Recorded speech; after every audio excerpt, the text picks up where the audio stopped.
Okay, ladies and gentlemen. Okay, we're here. We are here. We are back. We are back. Yes, we are back.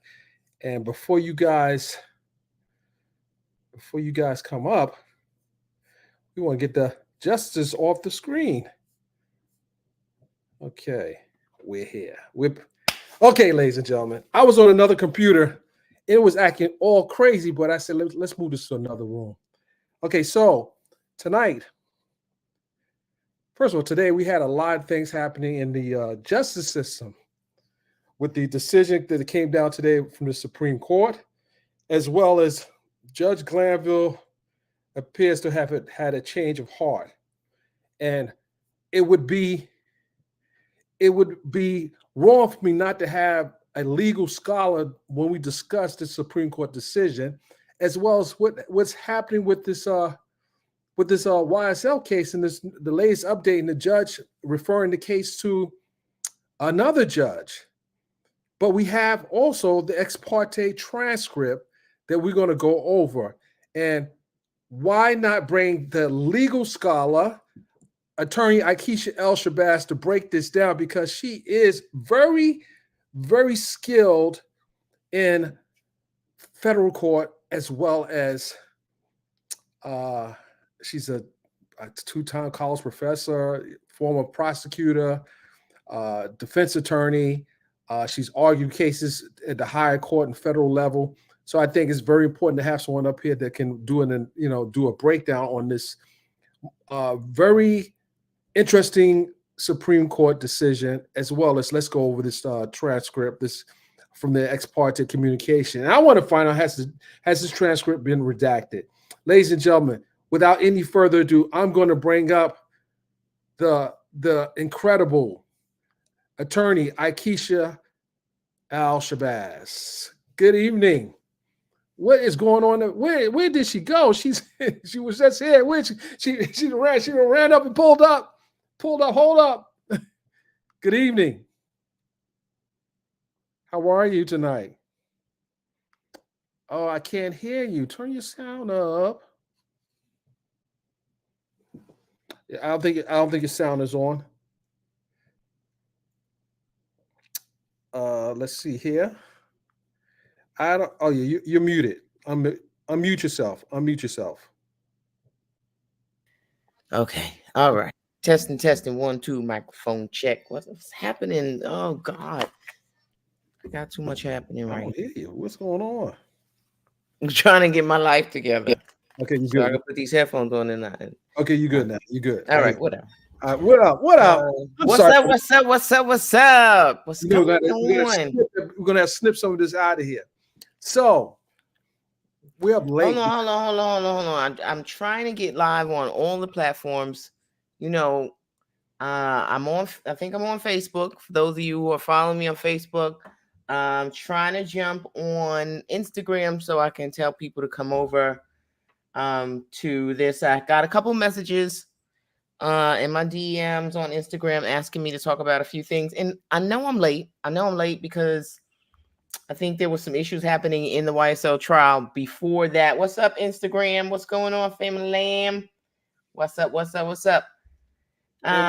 are live on Twitter as well. We are live on Twitter. We live on Twitter? Yeah, we are live on Twitter. Oh, it's looking now.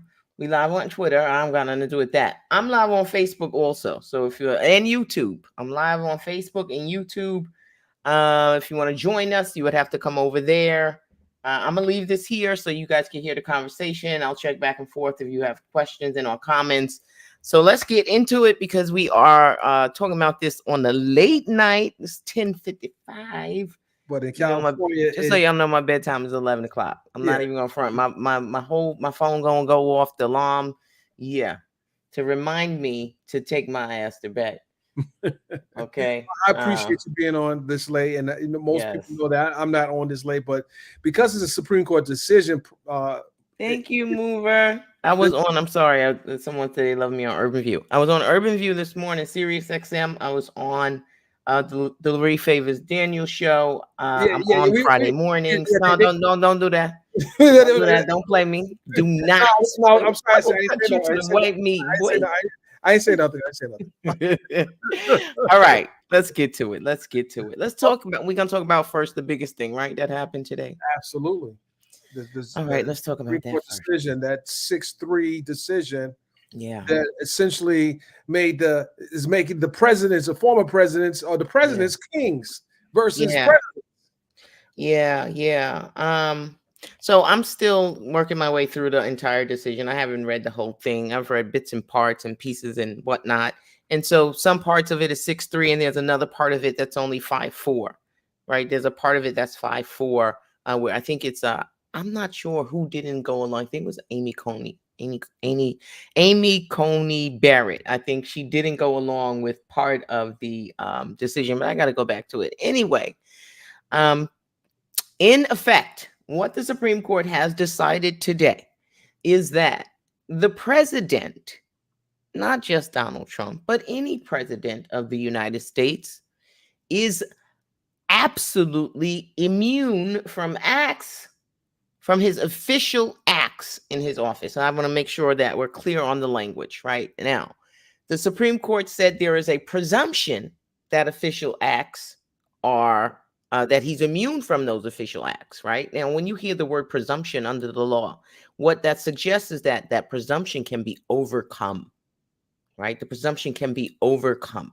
That's all that means. It means that it's not an absolute thing, right? So in some instances, he has absolute immunity. In other instances, he has a presumption of immunity. And then they talk about private acts where he doesn't enjoy any immunity, right? So his private acts do not enjoy immunity. The problem is that the court does not define, and I haven't seen it in an opinion, the court doesn't define what official acts are. I was going to Doesn't ask say. you, can you give us an example? No, which is why this is so frustrating for me as a law professor, because they are being completely hypocritical in their logic and in their analysis. From the Bruin case, if we go back from the Dobbs case, let's go back.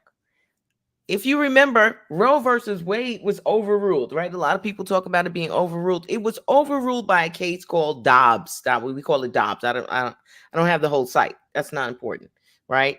In the Dobbs case, they relied on this idea that, one, you have to have textual support for fundamental rights, right? So it has to be enumerated. That's the language they use, right? Enumerated. That's just a fancy word for list. It has to be listed in the Constitution in order for us to identify it as a fundamental right.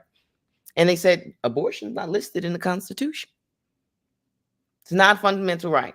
Now, they didn't have to decide that in that case. In the Dobbs case, it was a challenge to a Mississippi statute that basically said we are going to outlaw abortion after 15 weeks. Mississippi said, you can decide this case on behalf of the state, and it would not violate Roe. It wouldn't. But the Supreme Court says, you know what? Well, since it's here, since we're here, what we're going to do is we're going to go past what you asked us to do, which is the same bullshit they did today. We're going to go past what we're being asked to do, which is answer this question about this particular statute. And we're going to overrule 50 years of court precedent simply because we can. Simply because we can. And all of the reasoning that they use to overturn Roe, right? There is no historical record to support that abortion is a fundamental right. All of those reasonings, they threw out the window when it came to Trump immunity, because there is no historical record for any president having absolute immunity. In fact, that would be counter to what the founders were thinking when they formed the great nation, right? Because they were coming out of the type of government where there was a king. That was the one thing the founders thought, we're not about to be doing this king shit. We're not doing that. We're going to have a government. It's going to be, we're not going to have any one branch have any more power than another branch. That's why separation of powers is so important, right? And they threw all of that shit out the window and fashioned a whole new test for presidential immunity that didn't exist before. So are we relying on historical record, or are we just doing whatever the fuck we want to do because it's politically expedient? Because that's kind of what's happening right now. I think it's more than politically expedient. I think it might be the direction that this country is really going in by having any president to have that type of power. His power the president's power just increased. Oh yeah, 10 times exponentially. And that's Biden as well. Of so course. People understand this. That's why I said not Trump. Trump. It's the office. But Right. You got to understand that this court, and obviously, I don't have concrete support for this, but based on the actions of Jenny Thomas and Mrs. Alito, we know who they want to win, right? And so when they're writing this decision, I know who they have in mind when they're thinking about the type of president who will have absolute immunity. They're thinking about the next Republican president. That's what they're thinking about. They're thinking about Donald Trump. And that's why it's a 6-3. It was definitely all of the conservatives that went that direction. Yeah. And it's I troubling. mean, are they beholding to him because he gave them a job? You know what I mean? What's up, family? I see you, Mikey. Simply Neek. Black Class Wars. Ike, I would say that with the appointments they made, I knew there was going to be some type of payday for him. I just didn't know what form it would have came in. Nobody expected this level of expansion of the presidential power. No one. No expert expected this at all. Now, just to be fair, let's be clear that the case is not over, right? So the case is going to be remanded back to the district court where Judge Tanya Chutkin is presiding, right? And they have to now have hearings to determine whether or not the allegations in the indictment fit what would be deemed official acts. Right. So here's the rub. Here's the rub. After they have that hearing, if they lose, right? Because think about it. If the judge finds that these are official acts, case is dismissed because he has immunity. Right. If the court finds that these are not official acts, he's going to appeal. Right. And then we'll be right back where we started. So he's going to appeal. That's going to go up to the circuit court. The circuit is then going to decide it. It then will be appealed up to the Supreme Court if they are not successful. And we'll be right back where we started with the court then now trying to fashion a workable rule, which is some of the language they've used to support this departure from the jurisprudence of stare decisis, right? So some of the language that they've used is that we have to overturn Roe because the rule is unworkable. Well, y'all just made up another unworkable fucking rule. So if Trump is immune, then Mark Meadows, who was his chief of staff, would be covered anyway, wouldn't he? Because they didn't say the executive support staff or the executive cabinet was also immune. They didn't say that. They did not say they did not say that. They didn't say that. But when we look at this decision, basically the president has unfettered, unchecked pardon power. Right. And so he could get people to do his biddings who might be subject to criminal liability and just pardon them. If they get charged, I'll just pardon you. And it's not reviewable. Not reviewable. So if I'm Biden, the first thing I'm doing is I'm going to pardon my son because fuck all of y'all. Right, of course. I'm pardoning my son. I don't even care about what you say. I don't care how it looks. You kiss my ass. Pardon. I'm sending them out fast and furious. Because I don't have a problem with it. You know why? Because that's his. He has the right. He's and all the presidents have done pardons going out the office, and I don't have a problem with that. Now the problem I have is how is this is going to be? Who's going to take advantage of this? Is it going to be Biden right now with a decision, or is Biden going to sit back and wait for Trump to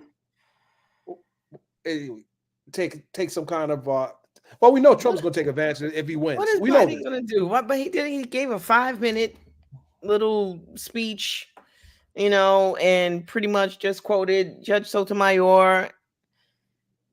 I don't think that the Democrats have a plan. They haven't had a plan. What's happening right now is the result of the long game. We've been saying that the Republicans are playing chess. I've been saying this for years. That's right. For years. And this is now, it's just come to pass. This is the fruition of them playing the long game. They knew what they wanted. They wanted to overturn Roe back when Casey versus Planned Parenthood was decided. They've been biting at the chomp, or what is that expression?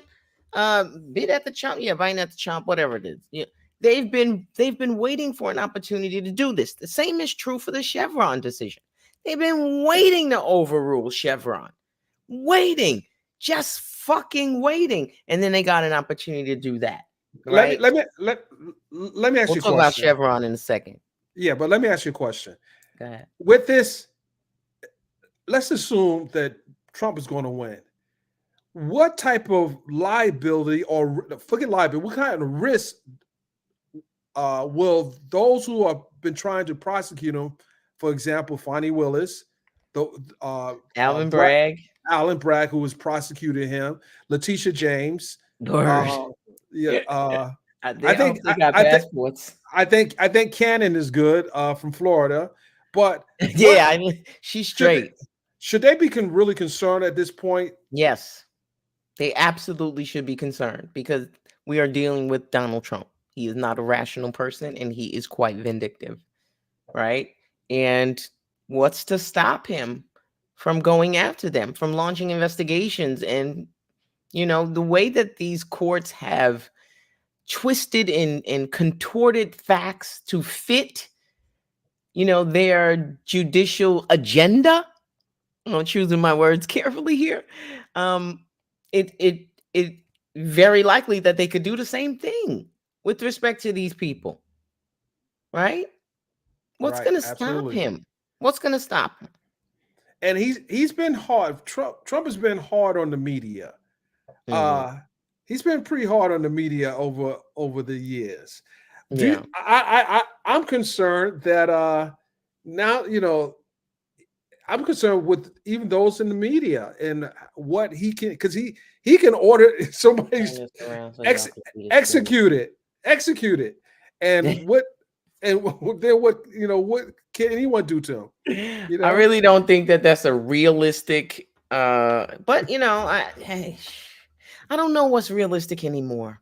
I feel like I'm in fucking bizarro world. I'm trying to set this up so y'all can see the screen, so they can see the screen on Instagram. I don't know. That shit is trash.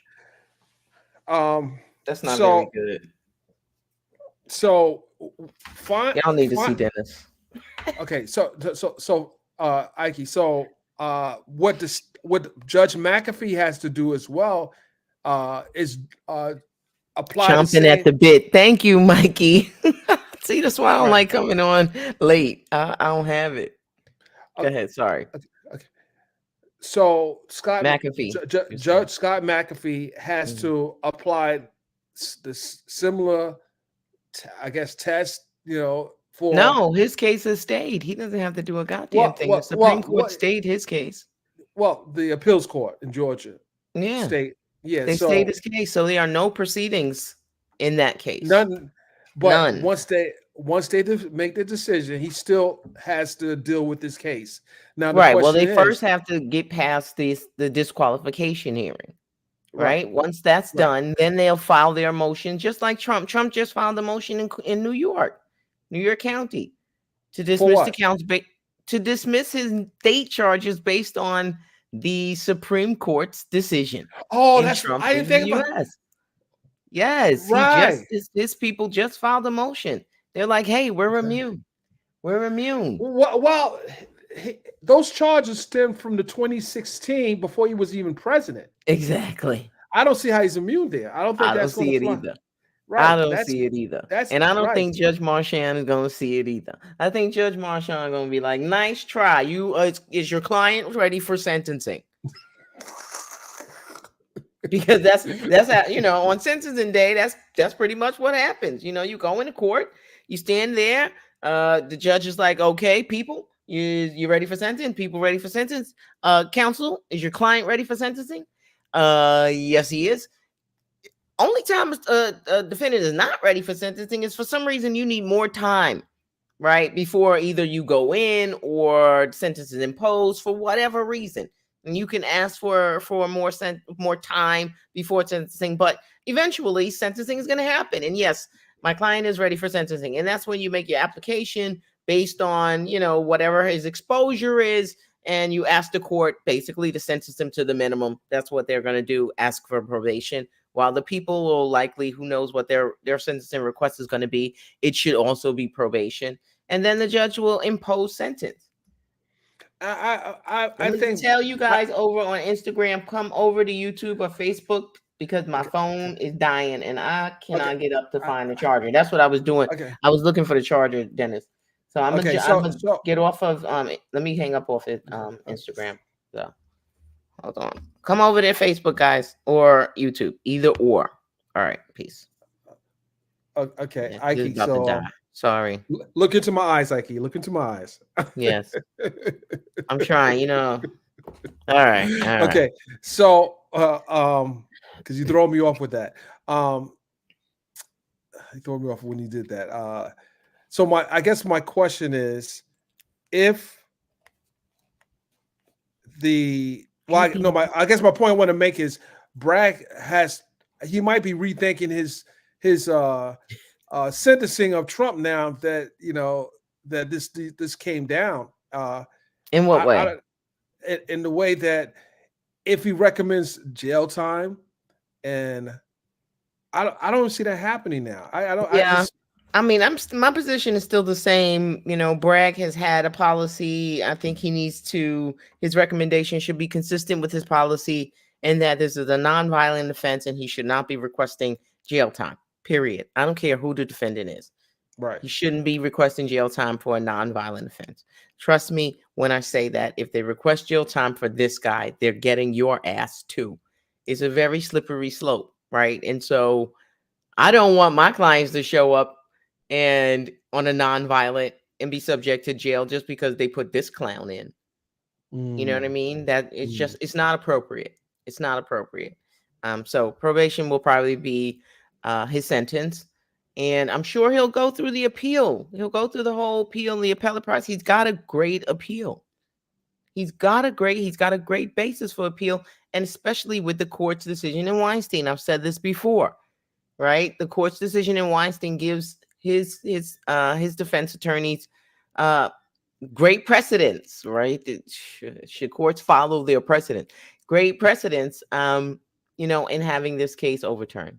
So it's possible, because I don't think they should have had Stormy Daniels testify. Right, exactly. And I think that prejudiced the jurors. And they had actually, you know what I saw they interviewed some person, a woman, whatever, and she said, they asked her about the trial, and she said, I think he should go to jail because he cheated on his wife with that woman in his wife's, and he took her in his wife's bedroom or something like that, right? Because the testimony of Stormy Daniels was that she had been to his residence and she had been in Melania in the bedroom and all of that, right?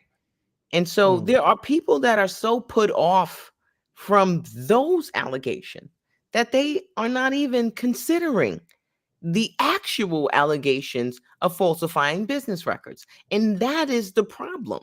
That's why a court could say he didn't have a fair trial, because Stormy Daniels having sex with him was not an element of the crime. Exactly. falsifying business records. You didn't need to prove that he had sex with her in order to establish the falsifying business. You didn't need to do that.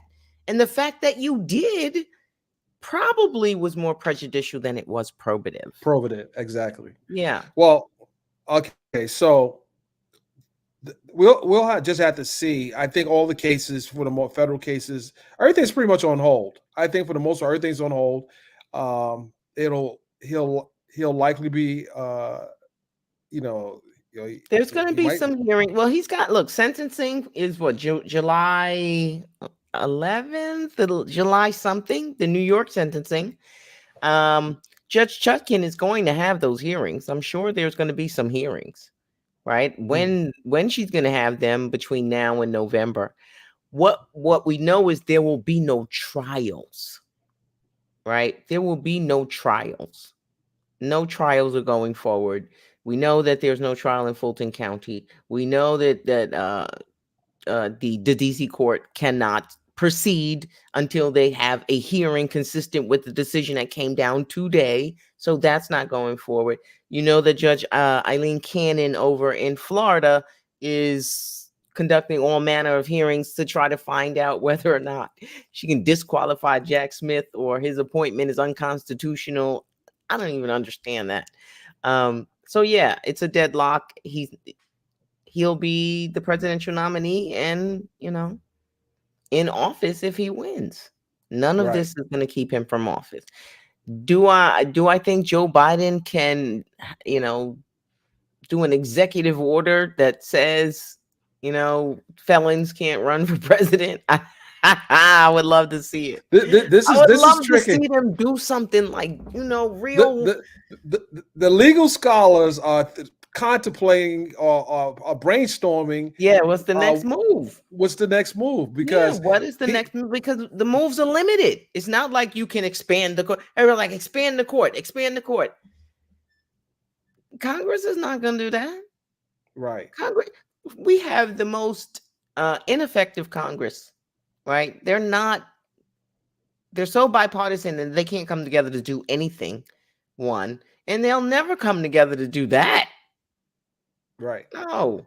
It definitely happened in 6 months. And then the other side of that is, so you expand the court and the Democrats lose the election and they put some more conservatives on there. They got a super majority now. That's why that's not the answer to me. That's not the answer. Maybe we explore term limits, right? Maybe we explore a judicial code of ethics for the Supreme Court so that we can monitor exactly who is funding, your trips, funding these private vacations and whatnot.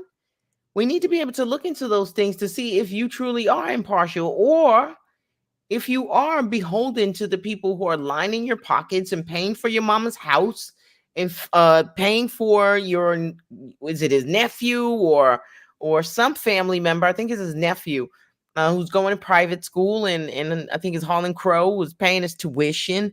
That stuff needs to be investigated. Trump, the president, not just Trump, the president can actually take money to pardon people right now, and he will be he can. It's not against the law. I mean, yeah, it appears that he has wide latitude in his official acts, right? Because again, what's an official act? If I'm using the office of the presidency to issue a pardon, that's an official act, right? Now, if someone pays me $1 million for it, I mean, didn't somebody pay him $1 million anyway? Wasn't there one of the rappers paid him $1 million? Is that true, guys? Let me check the comments. Let me say this: he has a unlimited credit card right now. Well, he also has a lot of judgments that he has to pay. Right, you can get out of jail. You can get out of jail. Yeah. I mean, he's protected. He's protected. Yeah. Well, I mean, he put 3 of those justices on the court. That's right. And I'm sure in those conversations, he said to the FBI, was it Mueller that he said, yeah, I just want to make sure that your allegiance is to me. You Mueller, know, yeah, no, yeah. yeah, no, my allegiance would be to the country, to the United States, to my office. And you know, he didn't stay around. So I don't know if that was the conversation that he had with Amy Coney Barrett before he appointed. Like, listen, I need to know your allegiance is going to be to me. You know, and these jobs are coveted. These are coveted positions, and who's to know that they won't say whatever he wants to hear, right? Just so that they can get the job and then feel like they have to stick to, you know, what it is that they represented that they would do if they did get appointed. Because they all were handpicked. For Yeah. they all were Yeah. handpicked. And you Eh, remember I remember the confirmation hearings, right? When all of them had been asked that question about Roe versus Wade. And they all said no, they would not fucking overrule it. They all said it, you lying pieces. They said it. I mean, somebody has got to go get those clips and put them together.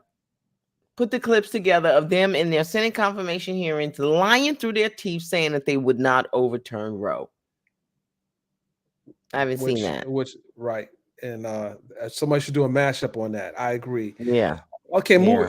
moving right along. We have the transcript. We have the transcript here. Okay, wait, before we get to that, I just want to quickly talk about the Chevron decision because I know a lot of people have been talking about it, and I've been hearing people talk about it, and they have not been uh, uh, accurate. They have not been accurate. So just can we five, do a special? Okay, all right. just a couple minutes. Chevron was a decision because this is important. People need to understand what this means for us as a nation, right? We have all of these regulatory agencies: the FDA, the SEC, the ATF, the water, not the EPA, right? All of these agencies that govern all of these aspects of our lives, right? What we eat, our water, our air, all of that shit, right? And now, so when Congress enacts legislation regarding these agencies, sometimes the legislation isn't so clear, right? It's what we call ambiguous. In the instances when this legislation is ambiguous, a law, a rule, or statute is ambiguous, the courts are supposed to look to the federal agency that is in charge of that area and give them deference on their interpretation of that ambiguity. Okay? Why do they do that? Because the people in these agencies are experts. They're in the best position to know what is intended or what Congress meant by this.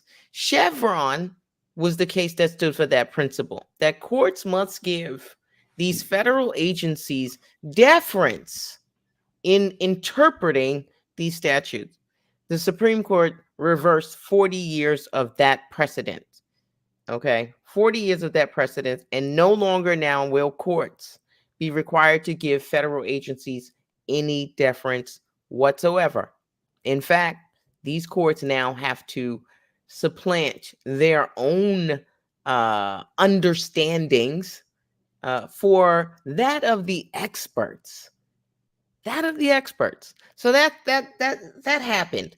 And so what that means now is that it's going to really hamper the ability of these federal agencies to do their jobs or to do them effectively. We can expound on that a little bit, but I just wanted to make sure, you know, that I spoke on it real quick. Okay. They're all in bed with the corporations that they don't regulate. They don't want regulation. They don't want any regulation. Laissez-faire. Laissez-faire. Okay, let's move All to right, this. let's move to the YSL trial. Yes, YSL trial. yes. So, bigger teams go on at the YSL trial. Judge Glanville. Okay, so we got to back up before we talk about what happened today, right? So, there had been several motions to recuse. So, the motion to recuse is when you ask the judge, say, hey, look, you being unfair, motherfucker. I need you to step down, right? Okay, so they filed these motions, I think, with 4 defense attorneys: Steele, Shard, 2 others, right? Filed motion. Adams and Weinstein. Adams would be with Steele, so I don't think he would Well, file a separate motion. he did. He did? Okay. Yeah. All right. So those motions, the judge initially had denied them. Now Weinstein, I think it was Weinstein or Shard, had been making the argument that the court was not entertaining the motion properly, was not And Matthews, correct? a Matthews. man. I knew it was someone else. That the court was required to send the motion to a different judge. And initially, Judge Glanville was like, "No, I'm gonna do that. These are just assertions." Why he kept saying that, I don't know. These are just assertions, and I don't have to. Right. And so He did a three-prong test. Right. He tested the timing of his filed on time, Right. the affidavit, and then the Right. last one was, did it have any validity? Right. Well, he decided that too. No, but Right. no, Playboy, you don't decide that one. Yeah. Yeah. You So don't- he decided it, denied it. After that, the lawyers brought a writ of mandamus. A writ of mandamus, which means they are going to the Supreme Court to ask them to force him to send this case to another judge. So before the Supreme Court could rule on the writ of mandamus, I haven't seen them rule on that. Judge Glanville did a 180. Right. And he decided to send the case to another judge. So all the proceedings in the YSL trial are now on hold until another judge has an opportunity to render a decision on the 4 defense attorneys who have filed motions to recuse. Now, the other thing I want to say is that this judge, whoever it's going to be, right? Because I heard Glanville say it's kind of like what they do here in New York is a wheel, right? So that there's no, favoritism, there's no forum shopping, no judge shopping. It's random, the selection. You don't know who you're going to get. You don't know who the judge is going to be, right? So they're going to do that. That judge, right, might make this decision. He might say, Judge Glanville, he's doing everything fine because he is the chief judge, right? And what's the likelihood that he might say, and deny their motion? The question then is whether or not that judge would give them a certificate of appealability, right? Because in Georgia, in order for you to have that appealed by or looked at by a higher court, the lower court has to agree to send it up. And Judge Glanville has been denying them this certificate of review. Yeah, of review, right, on every motion. On everything. I'd be really interested to see if the new judge, whoever it is, depending on how he rules, if he rules against the defense, if he would be inclined to grant that certificate of review. Now here's the thing. In Fulton County, it's a part of the Atlanta circuit. So if each judge say they want to recuse themselves from this case because they, just think about the high conflict. Yeah, it's this conflict, a lot of press coverage. Any judge that rules on this is going to be looked at, especially this is a RICO case. Right. They could then go to a different circuit, Cobb County. Right. And maybe a judge in Cobb County or DeKalb County can rule that's always an option. That's always not. If they can't find a judge or a judge is not comfortable or, making the decision, they could send it out to another county, to a judge to decide it. And I spoke to someone that works for one of the judges in that county. Okay. And they basically said that it would make sense for all the judges to recuse themselves, but they don't have to. They can also make a ruling on the motion without even having a hearing. They could just read it and say, no. I thought I heard the defense attorney say that a hearing was required. Okay, so if it's a hearing, and they also said I could be wrong. He could decide it on the papers. Well, no, the caveat is that if there's something in that motion that requires by state law that they have a hearing, then they can have a hearing. Other than that, because we saw Judge Dempsey last week make a ruling with one of the motions filed by the attorney. He said, well, I read your motion, I made a ruling already. And he said, Judge, I would like to have a hearing on it. He said, well, okay, why would you like to have a hearing on it? So the guy explained why. He said, okay, now you had your hearing.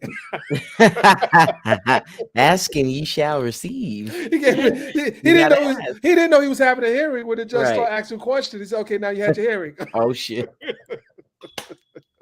I said, "Oh my goodness, Oh, this that judge." was it. I thought you was giving him a separate proceeding. Okay. No, no, this is the hearing. He's So like, I heard you. what he said. He You said, were heard. What would you? So, what is it not in your motion that you wanted? You would add Right. it, or you would like to Right. argue? And so you start explaining. He said, "Okay, I heard it. I disagree. That's the hearing. Moving right along." It be like that sometimes. Listen, it be just like that sometimes. But yeah. So did you get a chance to? Let's bring this up here real quickly. Yeah. Oh my goodness. Here we go. This is. Do we know if this has been? Do we know if this has been redacted? It's not redacted. Oh my goodness. We need still. Wait a minute. I don't know if that's good enough. I need to hear the audio. Would you like to hear an audio? You have audio? There was audio. Oh, I rather hear the audio. Right. So there was an audio, and there was talk about the audio, but this and the lawyers also said we would like to hear the audio. Not that we don't trust you. No, I agree. If there's audio, I would want to hear it, but usually there isn't audio because you have a court reporter who's transcribing everything that's said. So she's recording it, and judge also acknowledged okay. Judge also acknowledged that there's audio. So we need to hear the audio as well. We can read this and entertain this, but I think when it comes down to another judge making a ruling on even for Mr. Still to have to serve 20 days, well, we need to hear the audio because this is a criminal contempt. This is criminal contempt. I don't think that. I think that's going to go away, just like the whole order to show cause that had Bumpus and all the other 10 or 11 people that were in the room summoned to court so he could find out who told. He canceled that too. He canceled that. He canceled that. He made a big deal about it, and then he canceled the whole thing. So why do you, before we go into this track, why do you think he just did a 360 degree, 180? Why do you think he did a 180? Because they filed a writ of mandamus. And but the court also said that they dismissed it, but they also had some guidance. The mandamus was dismissed? It was dismissed. And what did he say? What was the guidance? I don't have the one you're saying Dempsey? No. Okay. No, but they dismissed it, but they had guidance for the judge, for the Superior Court judge. So I guess he told him hearings. I thought they said no. So what the guidance essentially said was that the judge should have sentenced to another court. That was the guidance. So there you go. So that's why he did a 180. Yeah, because now the Supreme Court. Court. Because even it was either one or the other thing. He wouldn't have done it if he wasn't pressured to do it. Absolutely, he was not going to do it. So they had to file that writ. They had to get the Supreme Court. They had to jump up and down, say, "Hey, look what's going on over here." Have the Supreme Court say something to him so that he, would have some sort of, check on his behavior. Right. Absolutely. So he finally did the right thing. Finally. Well, let's just see. I don't know about these judges, and if it stays in Fulton County, I would be a bit concerned in light of the fact that he's been one of the judges who's been around for a long time, and they have respect for him. Chief judge. He's the chief judge. Right. So you think about what happens if you rule against the chief judge. I guess you're gonna be doing night court. You come get the shit detailed. Yeah, we're gonna need you to come in on Sunday. That's some bullshit. Like, I don't know. I don't know what the ramifications are, for that. Like, I don't, but it seems like Fulton County, from all appearances, it's very catty, very networky, very clicky, and if you are outside of the clique, that's right. You might. I don't know. So nobody wants to be outside the clique. So I don't know if if they get a Fulton County judge, he's gonna feel like, hey, I got to get along. I got to go along and get along. And that's the fear there. That's the fear. What? I'm laughing at Rose. Says Rose, I ain't gonna repeat. Rose, that was funny, Rose. But you know what, Rose? Who was it? who was it today? AOC. AOC tweeted that when she comes back from vacation, she gonna get those articles impeachment together. For the justices? I don't know which one, but I'm gonna guess it's Thomas and Alito. Oh my goodness! Right, because a lot of people. Oh, let me just correct something. Yesterday at the BET Awards, which was trash. Taraji P. Henson, I know you want to listen, sis. Call me before they give you the talking points, so you don't sound crazy. You on there talking about we got 3 Supreme Court justice seats up for we do not. No, we don't. We do not. We do not. Right, and this is me. I'm like, what the fuck? Taraji, what are you talking about? What are you talking about? You on national TV espousing nonsense. We don't need misinformation. Right. We don't need any more disinformation. Right. We have had enough of that. The reality of it is we may not be getting any Supreme Court seating, right? Because we really, really want to look at the Supreme Court. Think about this for a second. In order for us to make a determination as to when a judge might retire, we should look at when judges have retired in the past. Right? That would make sense. So let's see. Stephen Breyer was the one who retired most recently. How old was he? That's the one who Ketanji Brown Jackson got his seat. That's right. He was 83. That's right. 83. All right. Let's talk about Ruth Bader Ginsburg. She didn't retire. She died. 87. Clarence Thomas is 76. Why would he retire? He's 76. Alito 75. And the next judge, I think, is Sotomayor, who's like 69, 70. Roberts is like 69, 70. Mm-hmm. Ketanji Brown is like 53. That's right. Coney Barrett is like 53, 52, 53, 54. They're young. And Judge Kagan? Kagan is like 60, hold on, 66, I want to say 67. She's around there.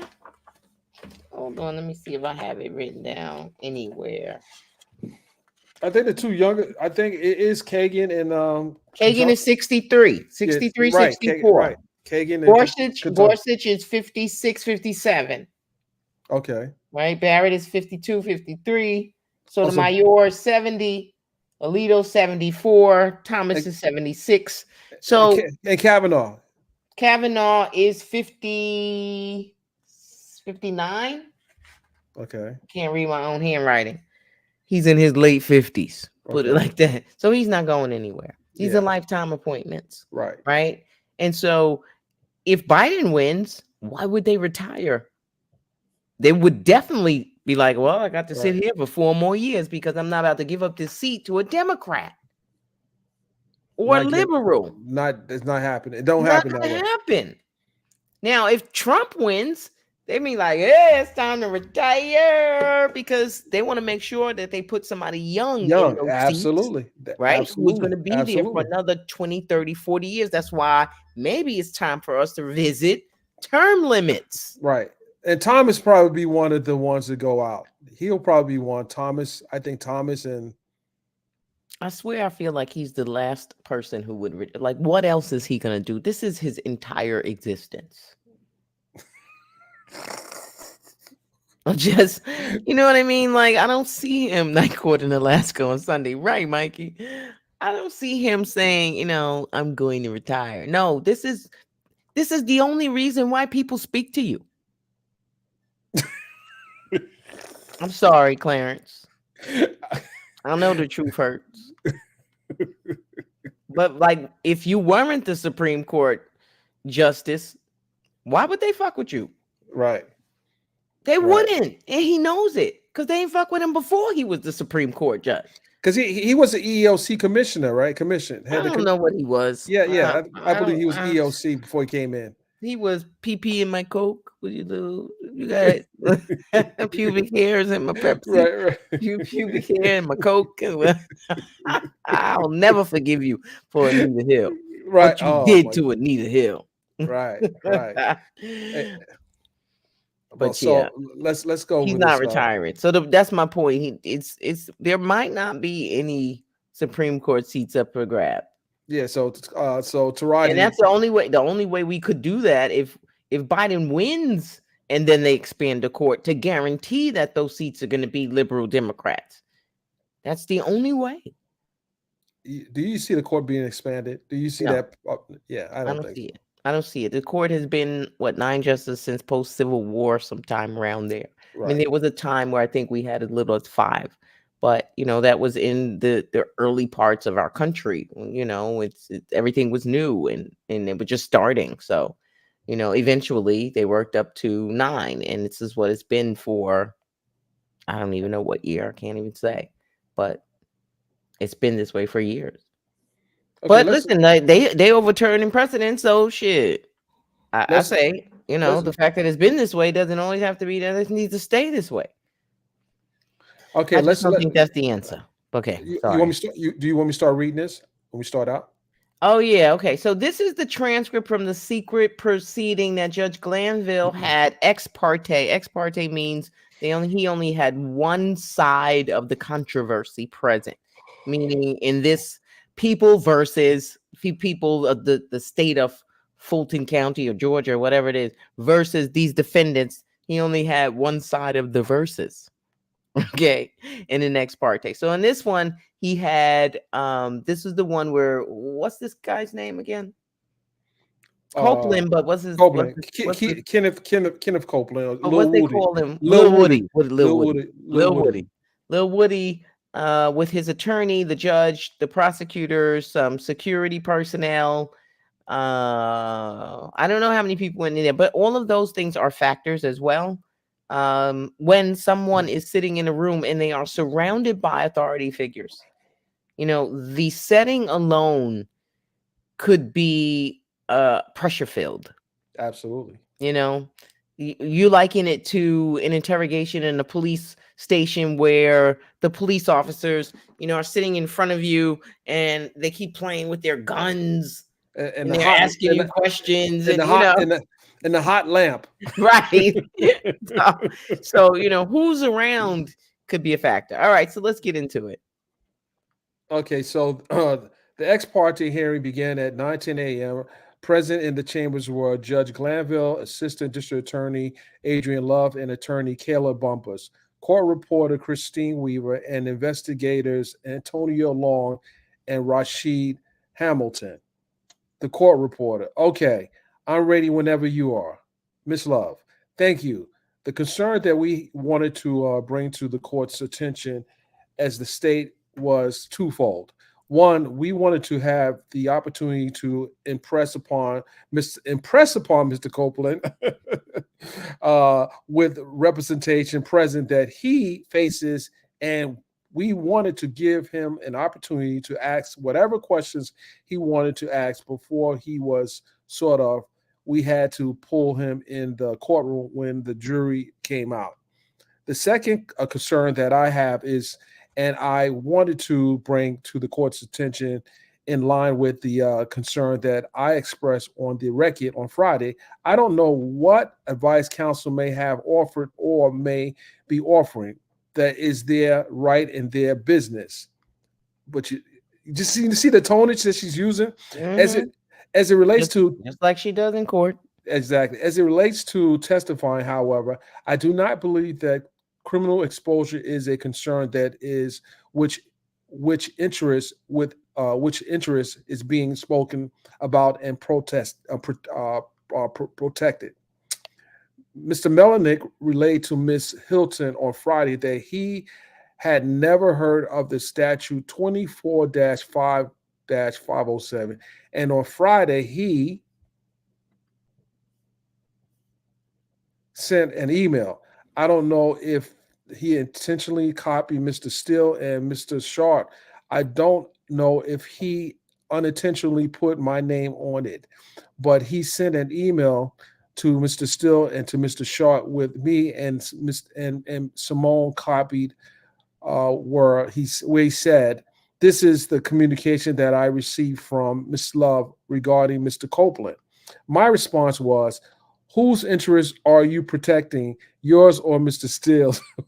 Which client are you protecting? Whose client, yours or Mr. Steele's?" And Mr. Short's, and Mr. Short's. he wrote back and said, "You are going to get him killed. You are making him a target. Fuck you," is what he wrote in the email. Damn. Let me pick it up. Let me pick it up. So, given that his concerns and that by testifying, at least the one that he conveyed, can you make it bigger? At least the one that he conveyed to me in writing, it's not, his concern has nothing to do with exposure from the state. And if his concern, the court, his being whom? His being whose concern? Miss Love. Mr. Melnick, if the interest, you looking to see if you can make it bigger? I don't know how to make this thing bigger. Yeah, it should be like a plus above it. If the interest that he is protecting is Mr. Copeland's freedom, he did not convey it by asking us what happened. I'm sorry, what exposure does he face? I don't have my glasses, y'all, in testifying. In fact, if he's concerned in testifying, we'll get him killed, and he is not communicating with us, he's communicating with counsel for defendant. It would seem that he knows a thing or something that we don't know. Additionally, and I will let Miss Bumpus tell you, Okay, let's switch. I'll change the page. Here we go. Go ahead. Yeah, no, ain't no bigger. He has said if Mr. Copeland testifies, he's no longer representing Mr. Copeland, which is strange because if your interest is your client, then it would seem you would want to be there for him while he is testifying. The court, well, he is on vacation this week. Miss Love, I understand. That is why he has Miss Bumpus here, and he has said what he has said. Shut up. And as I was reading, the statute, the thing is, and I was reading the statute about this particular situation, and I don't like people who use too many words. And I was reading the statute about this particular situation, and I was reading the rules, our ethical rules of conduct for attorneys, and it is clear that if an attorney, there were two things that were happening. One, Mr. Melnick had told me that he wasn't Mr. Copeland's lawyer. Mr. Copeland had told Miss Hilton that Mr. Melnick wasn't representing him. And then rather than Mr. Copeland reaching out to Mr. Melnick apparently was in communication with Mr. Steele and Mr. Sharp. And Mr. Melnick reaches out to Mr. Copeland and injects himself into these proceedings. What we were discussing was in no way a matter that Mr. Melnick was representing Mr. Copeland on. And that is where we are not allowed to speak with a person when they are represented by counsel. Mr. Melnick could not have been representing Mr. Copeland on anything we were talking about because we were talking about this case and hold on. Here we go. This trial. All that aside, we would like the opportunity for the court to address Mr. Copeland, and with Mr. Copeland's standing counsel present, Ms. Bumpus is looking at me like, Ms. Bumpus says, I'm listening.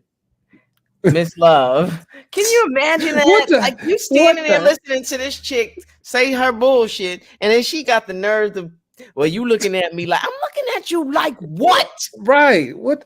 Like what? You about to characterize my face? This is my resting bitch face. This is my resting bitch face.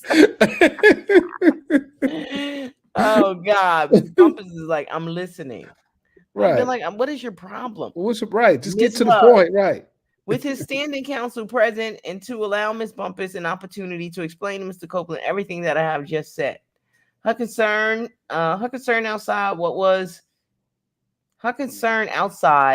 what is the longest he can stay in jail.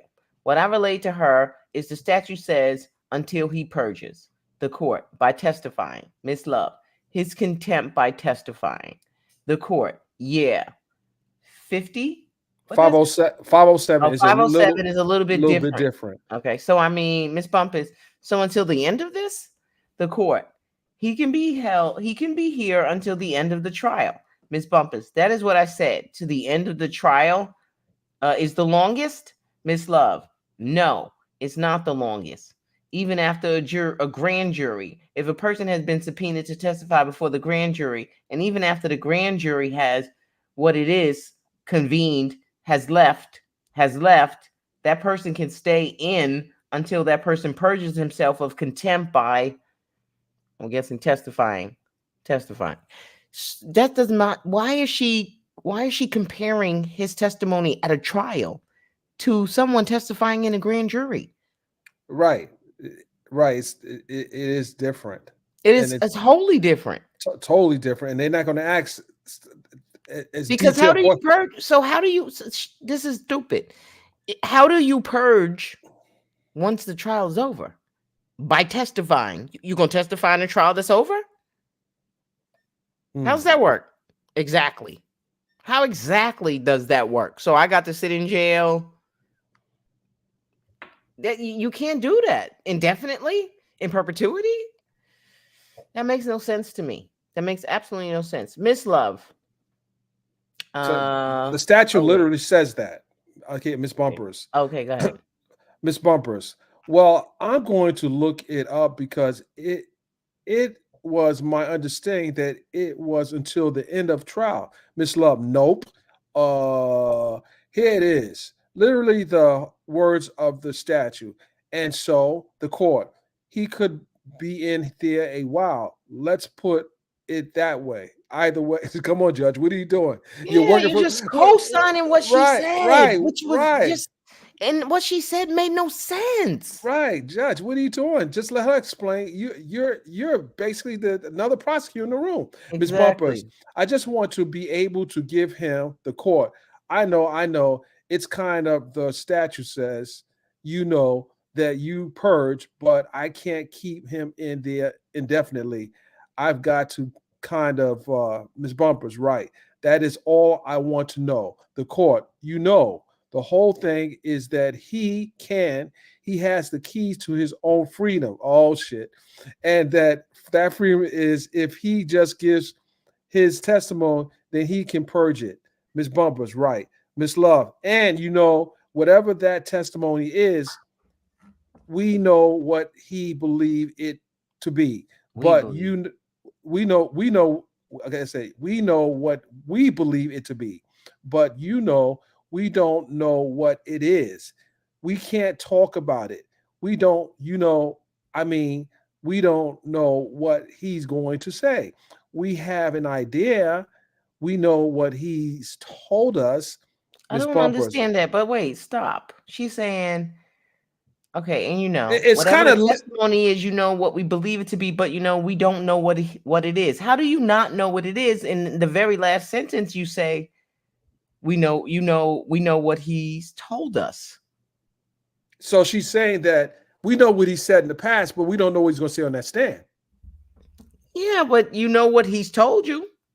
Okay, but all right, that saying in front of that jury may be something different, as we can see with other witnesses got been testifying. Miss Love, and whatever that testimony is, we know what. Oh, we got that. Okay. Yeah. Okay, Miss Bumpers, yeah, Miss Love, and our concern is that I know the court said essentially you intimated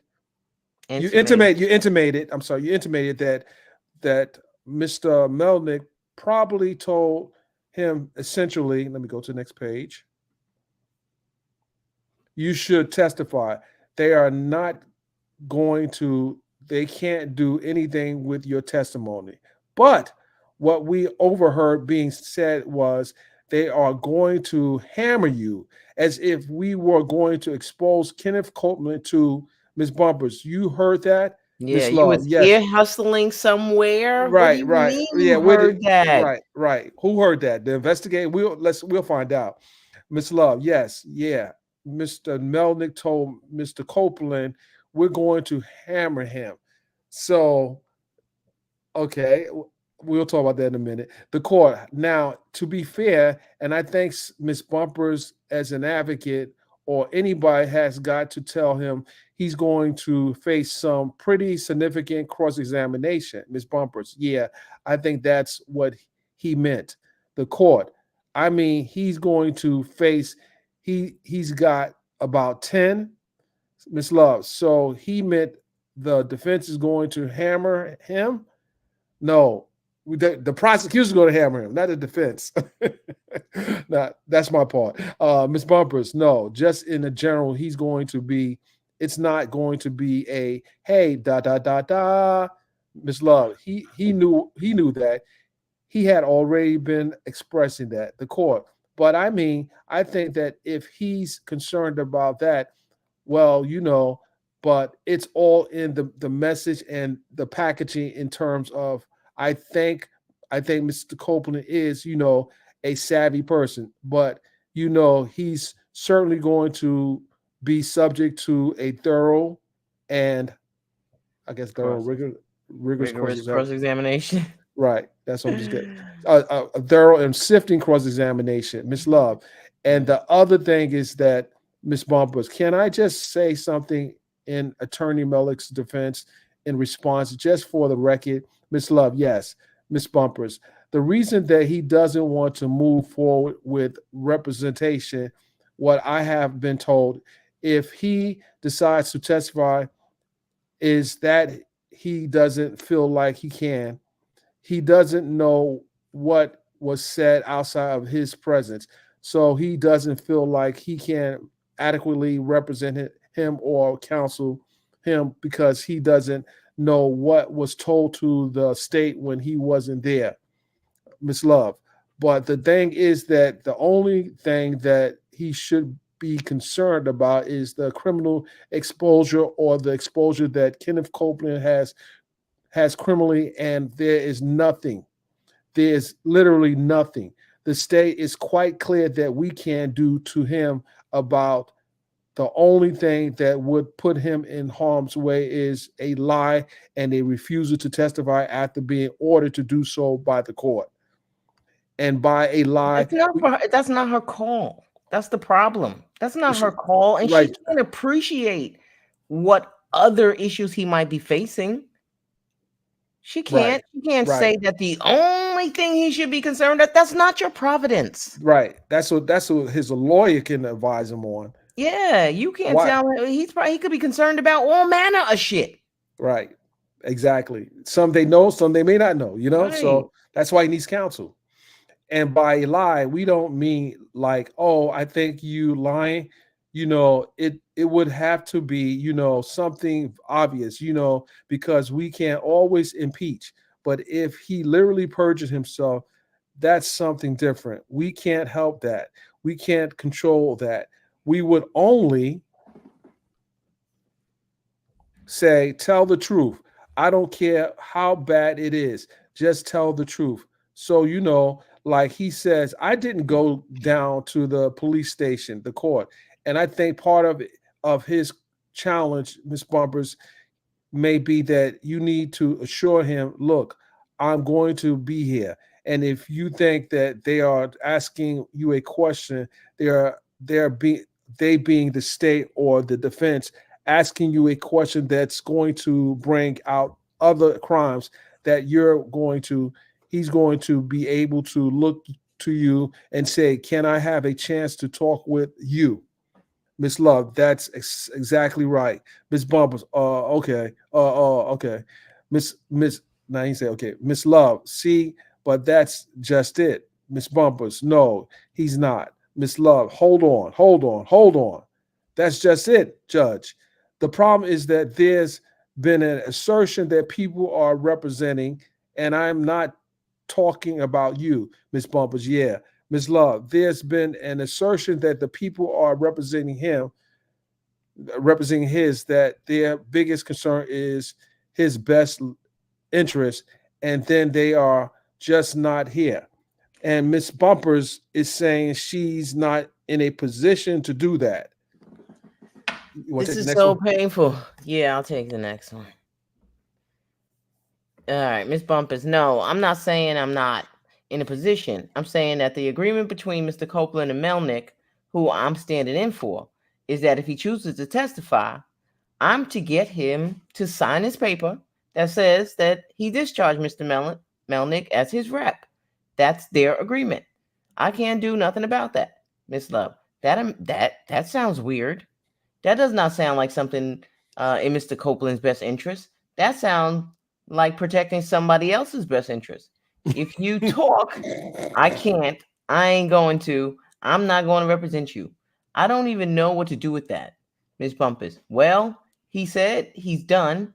No, he said he does not know what was said. Miss Love. It doesn't matter what was said.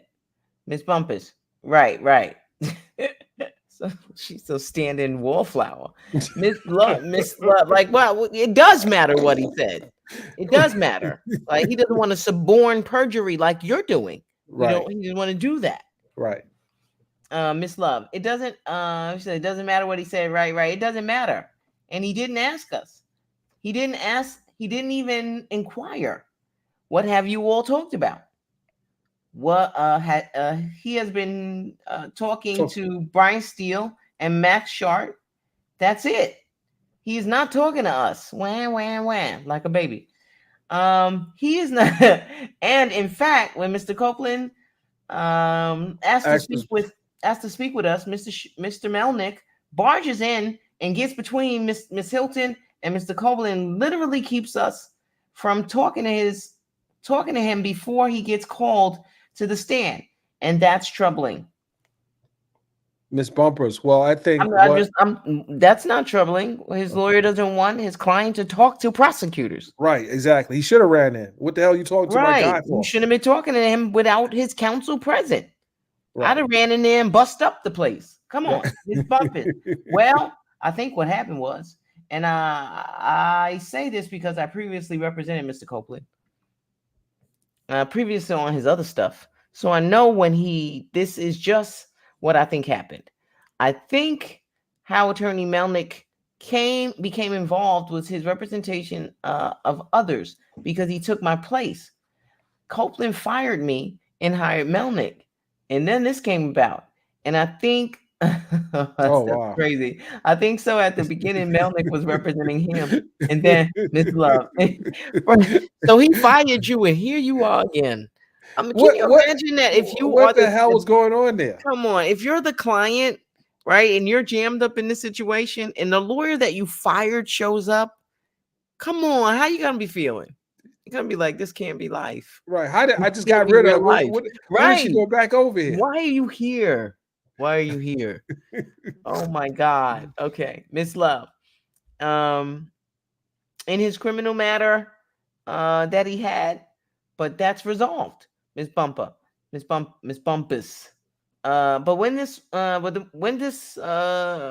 can't see that. But when this case started, Melnick called me and told me he was representing him as a witness at the beginning. I can assert that, Miss Love. Melnick has never in life. She's about to make a whole ass. She one of those people that argue, you never did this. I always did this. They use those absolute terms. Right. In life. Run away from people like that. Right. They're emotional terrorists. Right. Because she's about to say something that's just all the way hyperbolic. All right, Miss Bumpus. This is 2 years ago, Miss Love. Melnick didn't. As a matter of fact, less than 2 years ago, when Copeland was sitting in jail for something else he had done, Melnick said, I don't represent him. He told me, I don't represent him. And people were in the room. We were on speaker. He told me he didn't represent him. Like, who is she trying to convince? She said that 3 times. Right, the judge. Yes, exactly. He told me, so just believe me. Now he ultimately did come about and represent him. But when we were trying to get, I guess, Miss Bumpus, something? Yeah, Miss Love. Copeland was like, he's not my lawyer. I don't have a lawyer. He's not my lawyer. And then, Miss Bumpus, are you talking about recently? Miss Love. So recently, Copeland said that Melnick was not his lawyer. Is that so or no? So, yeah. Miss Bumpus, right. Miss Love. When Copeland was in jail, Melnick told me he wasn't his lawyer. Oh my God. But our understanding was that Melnick was his lawyer for those criminal charges. And so the person that came in and argued, or at least stood in for him on his bond and then on his subsequent plea, was Melnick. But I don't know whose interests he should be representing when he's not talking to us about what we've spoken to Copeland about. He could ask us and we could tell him, So I don't know why he would withdraw his representation of him. If his interest is Kenneth Copeland, then why would you pull out? The court. That doesn't make sense. Miss Love. At the point where we would face the most peril, is that his concern? Is if his concern is I don't know what they are talking about and I don't know what the court. And I thought Miss Hilton had a list of questions for Mr. Copeland anyway. Miss Love, she did. The court. Well, how come you all can't?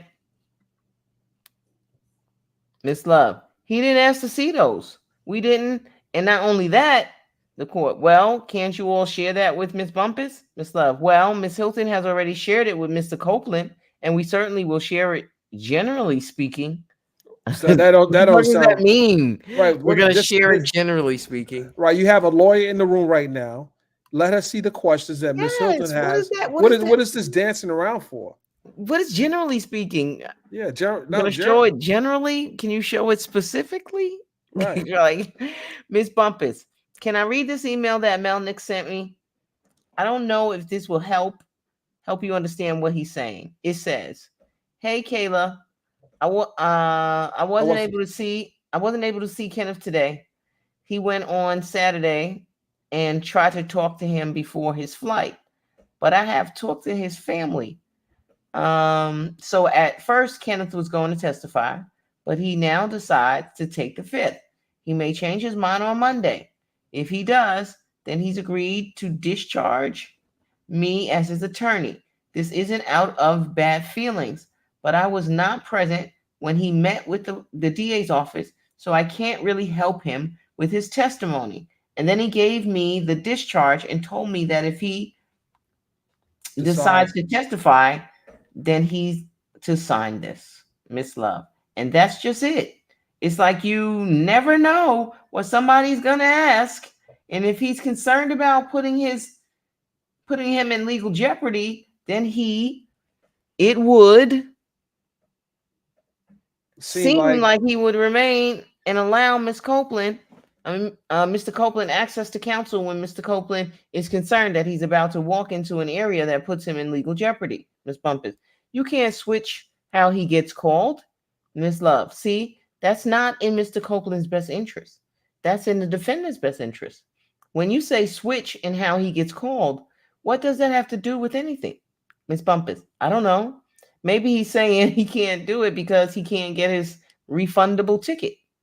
Miss Love, that is not what he said in that email to you, and that is not what he relayed to the court. And his concerns have nothing to do with the court. He was very much, Miss Bumpus, I tried to go back and watch as much as I could, the court. Telling me what, go ahead, you can pick up. Okay, the court telling me that he was going on vacation, because I was in court when you said that. Yeah, and I said, saw it on video. And I said, well, you inserted yourself in this. I said, really? You need to come on Monday, Miss Love. So he can't force Mr. Copeland to discharge him just because Mr. Copeland decides to testify. The court, I think you are in until it's done. I mean, Miss Bumpus, who, me? I'm just standing the court. Yeah, I mean, that's just, if he testifies, you got to kind of, Ms. Love, and frankly, Your Honor, I know that if a person faces criminal contempt, they are entitled to representation if they want it. This being a civil contempt matter, the court, not necessarily anybody who's facing contempt can get counsel. I mean, not anybody, but yeah, like not Mr. Steele.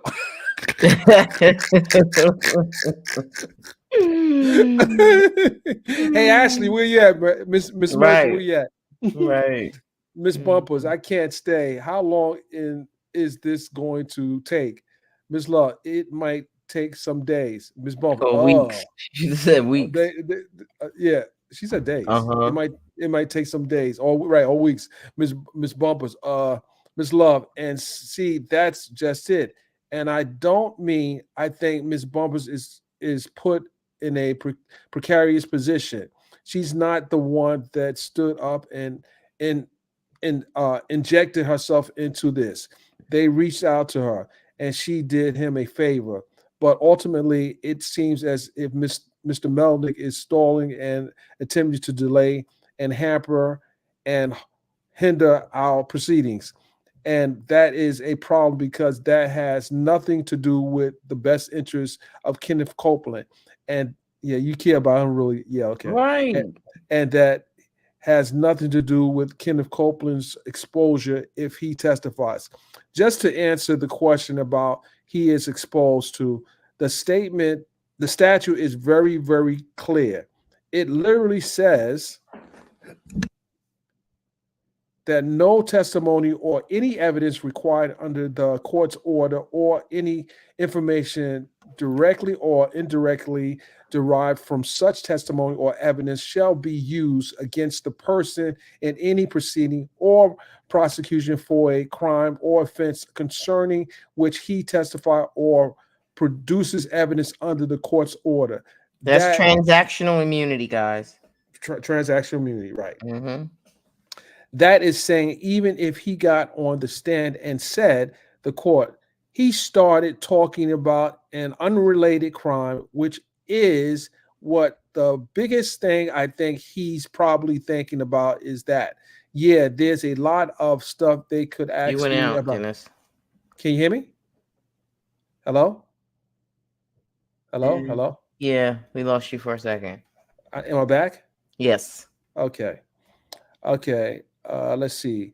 That is saying even if he got on the stand and said, the court, he started talking about an unrelated crime, which is what the biggest thing I think he's probably thinking about is that, yeah, there's a lot of stuff they could ask me about. Miss Love, right. The court, that is not known to a lot of people, and that, he could also invoke his Fifth Amendment with the advice of counsel if it was some other particular crime. But Miss Love, but even that, we wouldn't even, the court, even that, he'll still have to testify. Miss Love, literally right. The saw lays. The saw lays. What the hell that mean? Okay. Where you at? What line? 20.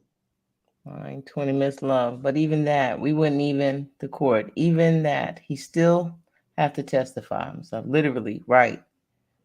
The saw lays. I don't know what she was about to say. Right, exactly. Yeah, I mean, anything he testifies to, yeah, we do this. That's Miss okay, Love. and then about delay or stall, isn't it true? Or is it not true that he had a leave? Okay, hold on 1 second. Let me get there. Is it true or is it not true? Oh God, why do you speak like that?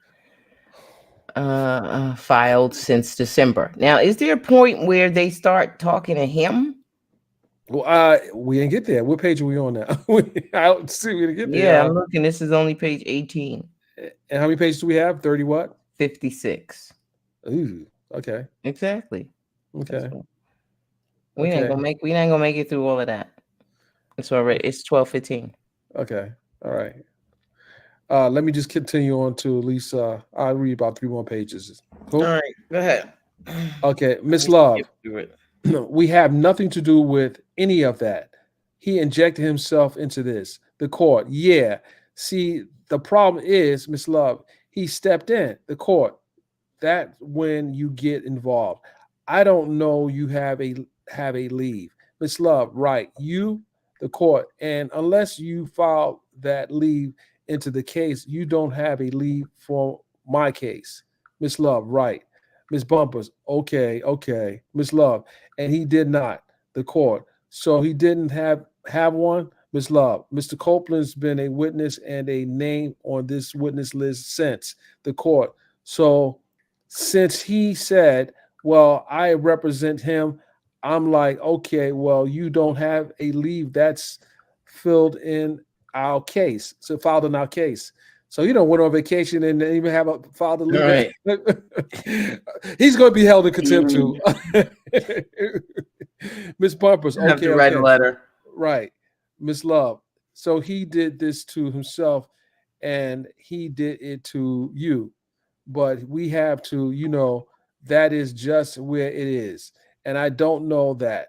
That's just where we are, Miss Bumpers. So, Judge, you are going to make me stay if he chooses to testify? Yeah, yes, you on the hook. The court, I am because he's your I am because you're his lawyer. You're his lawyer. You are a stand-in lawyer at this point. Ms. Bumpers, Your Honor, I don't have a problem with that. I'm not ready, Ms. Love. If the court, there's nothing for you to be ready about. I mean, here's the thing. I think that the only thing you've got to kind of ask him about is, is look, here is the questions the state is going to ask you. All right. Is there anything else that could hurt you that they might ask you about? And as long as you have knowledge of that, then I think that you are fine because the state's only going to get into this.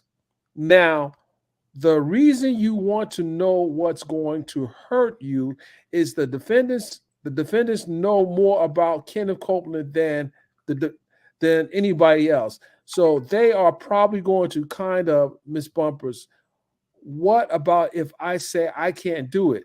Then Melanick needs to come back, right? She trying to get the hell out of this. She'd have said that on the lead attorney. Right. No. The transcript. Listen, then, right. Listen. Transcript can work both ways now. Right. Exposes everybody. Am I going to be Am I going to be in trouble? Girl, what are you talking about? You don't want to be with him. That's why. Listen, that's why he fired you in the first place. Exactly. You don't have no gumption, no backbone, no pushback, no nothing. Just go along and get along. Absolute potted plant. Because I was only for Monday. I'm only in for one day. Right. That's what I was told. I was given specific. Miss Love, if Copeland said, I don't know what Mr. Copeland wants, it's his choice.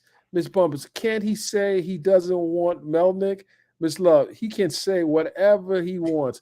It's his choice. Miss Bumpers, you really trying to get out of here? Kind of hilarious, actually. Miss Bumpers, but the judge is saying, Miss Love, I don't think he can be forced to have representation if he doesn't need or say he wants it, because we have offered, we have done everything to clear him of judicial exposure. He's not, there is nothing he can say he could lie. That puts him in, the court peril. Miss Love, peril. So you're both chiming. Okay, but he can't talk about a crime that we could then prosecute him for. The court that is involving this or some other place. Miss Love, right. Miss Bumpers, I understand that, but I still want to get the hell up out of here. Miss Love, and we can't use his testimony to go find evidence to prosecute him for the stuff he talks about. Now, Ike, how comfortable are you when a prosecutor says something like that? You don't think they're going to investigate something if he says something, slips and says something? If he has immunity, it doesn't matter what he say. They can't prosecute him for anything he says and go investigate and come up with stuff. They're really not supposed to be doing. The only thing he's subject to is perjury. So basically, he's literally shielded. Ms. Bumpers, I would have to agree with you that I don't think that that's the concern. Isn't that what you said, Ms. Love? Well, the court said that. Ms. Bumpers, no, I'm saying with Mr. Copeland not testifying, you said you don't think that his concern is criminal exposure, or you do think that it is that what he's worried about. Well, damn, you're the attorney. You need to talk to your client. Don't rely on the prosecution to tell you. Right. What the hell are they doing here? The court. Do you think that is fearful of testifying for the other reason, like for his personal safety? Miss Bump is right. Miss Love, that is what Mr. Melton said to me in a email I can't pull up. He said, Miss Bumpers, but you don't believe that. Miss Love, you are going to get him killed. That's what he said. We ain't going to kill him. Miss Bumpers, see, I don't know anything about that email. Miss Love, he I see Miss Love, we ain't going to kill him. I can show you the email, but we're not going to kill Kenneth Copeland. So who is he talking about? So what are you trying to do? The court. That is a collateral second and third order effect. Let's pray it doesn't happen. But Miss Love, I mean, obviously the court, first he has to give testimony though. I mean, that's what he has to do. He's got to give the testimony, whatever it is, good, bad, or indifferent. Good, bad, or indifferent, I should say. Okay. Miss Love, so we would like, with the court's permission, they haven't brought him over. And he wasn't there yet. That's why he probably said it. And we was supposed to be the first one up. So I guess they went to get him. They might be over here with him now. Okay. That's why you asked that question, Ike. He's in here. He starts around, let me tell you what page. Page 23. Okay, that we just getting up on it too. Okay. So that's I'm 22 now. Okay. Let me just finish 22. The court, is he here now? Ms. Love, I don't know. Judge Glanville exit chambers at 9:33 a.m. Ms. Love, we would like to just go into another courtroom and talk to him. Give you a chance to talk to him and then give you an opportunity to explain to him, the court reporter. We're off the record. Okay, court. Okay, brief recess. Judge Glanville and Mr. Chamberlain entered chambers at 9:34 a.m. Miss Love, Miss Hilton has been communicating with him. I'd like to grab her from downstairs and have her come up. The court. Where's Mr. Copeland? Mr. Chamberlain. They took him upstairs to the tank in 9. So they got him in a holding cell. The court. Okay, can we bring him out? Can we? Mr. Chamberlain, your chambers is being used. I mean, your courtroom is being used. The court. Let's bring him in here. Mr. Chamberlain. All right, so let me see if I can get that done. The court. Let's bring him in here. Okay, thank you. Well, we'll just bring him here. Okay, this is 23. You ready? Yeah. Mr. Copeland, that part where you entered chambers at 10, that's where you're up to? Yep. Okay. Entered chambers at 10:03 a.m. Also present were Judge Glanville, Assistant District Attorney Simone Hilton, and Attorney Caleb Bumpus, Court Reporter Christine Weaver, investigators Antonio Long and Rasheed Hamilton, and Deputy Houston, Deputy McPherson, Sergeant Brown, and Sergeant Hall with the Fulton County Sheriff's Department. The court. Okay. Mr. Copeland, can you let him know? Well, hold on before you go any further. So you have 4 deputies there. You have 2 investigators. That's a lot of pressure. 2 prosecutors. Right. What the hell and going the on judge. Here? With no defense attorneys. Your only ally, no, is Miss Bumpus. She's there. Well, no defense from the defense team, like for Steele, Adams, none of them. Oh yeah, none of them. No, none of them. Okay. Copeland says, can you let him know I got a hearing problem? Miss Bumpus. Okay. He said, he's hard of hearing. The court. That makes 2 of us. I've got a hearing aid that's coming on the 27th of January. Of June. So I'll try to talk loud.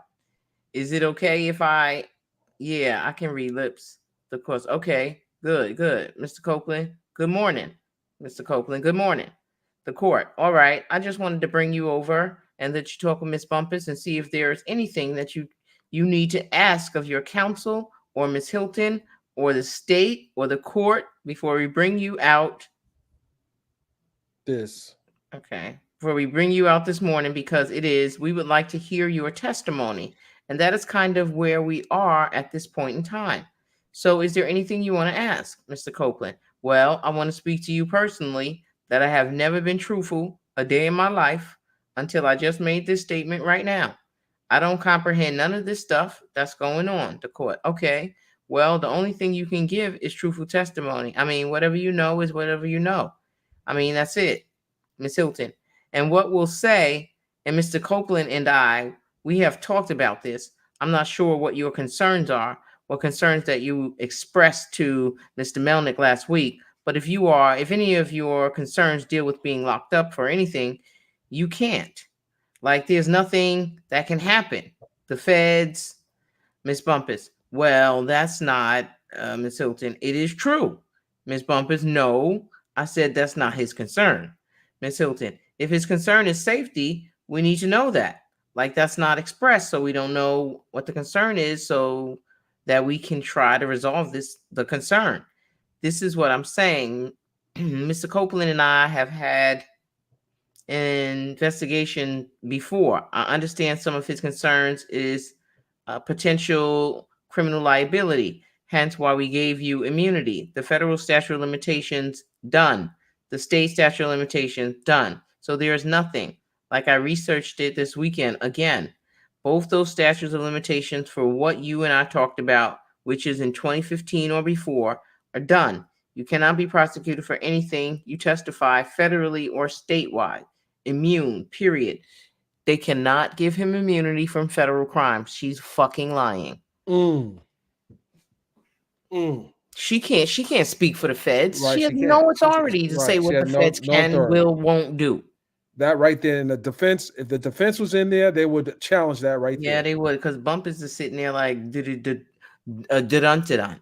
Right. So if that is the concern, there is none, because you cannot be prosecuted. The federal statute of limitations is 5 years. So anything in 2015, 5 years would have been in 2020. But if the feds bring a fucking RICO, they can reach back into 2015, just like y'all did. Exactly. She didn't tell them that. Duh. So anything in 2015, 5 years, you have been in 2020. Anything statewide is 4 years. It would have been 2019, finished. Next concern, what may happen in the streets? You know what we have talked about, what we can do as far as living and all of that. We have had those conversations. So I'm trying to express to you, we do not want you locked up. I don't know how many times I've got to tell you that. What I've got to say to you, we do not want you sitting in DeKalb or wherever they got you because of this. I know you wanted to talk to me on Friday before you walked into court. You weren't able to talk. If you still want to talk with or without Miss Bumpus, I'm here. But what? Yeah, but we do not want you in custody. You will not. This order, I don't know if you kept your copy of the order, but this order says you are immune from prosecution. Any of it, literally. Judge, you might want to close your ears. If you confess to a murder on the stand, if you don't have any other independent evidence outside of what you say on the stand, you're immune from prosecution from what you say in court. So what if you do have independent evidence? You're not immune then? Like, they so stupid. So again, I don't know what the communication to you on what was communicated to you on Friday. I have no idea. But what the state has assured you, which I have assured you in our private conversations with Mr. Long, as I'm saying in front of Ms. Bumpus, as I told you, this is what this order says, the court. And that is direct or cross-examination, Ms. Hilton. And that is direct or cross-examination. I don't know what that means. So if you are worried about what the defendants may ask you, because they may know your business, but if they ask you about things that you might think you might have some liability with, you can't be prosecuted for any of these, Mr. Copeland. I got family members watching this trial, and I don't want my nephew and them to hear the things that I may be involved in and think it's okay, Ms. Hilton. But I think that's a separate conversation you can have with them as an honest individual. Like, look, nephews, I've lived the life. All my life I had to fight. Yeah, look, nephew, I done lived the life that I don't want you to live.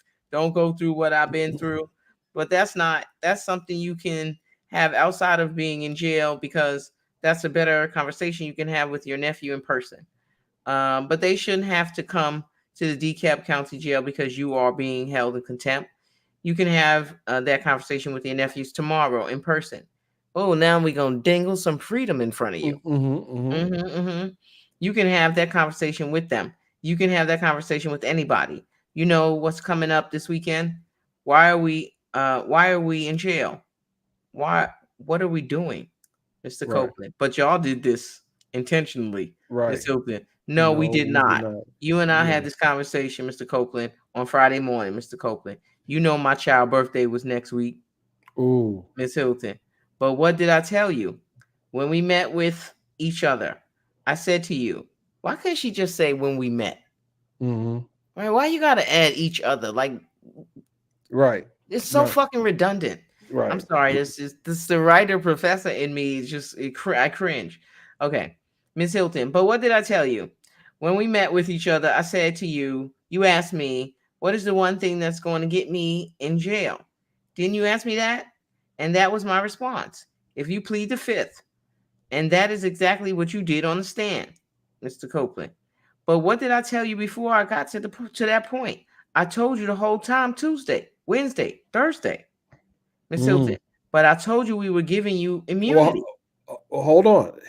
They knew that he was going to plead the fifth, and they put him on the stand anyway in front of that jury. Put him on the stand anyway. Now that's some bull crap. That is some bullshit. But I told you we were giving you immunity, Mr. Copeland.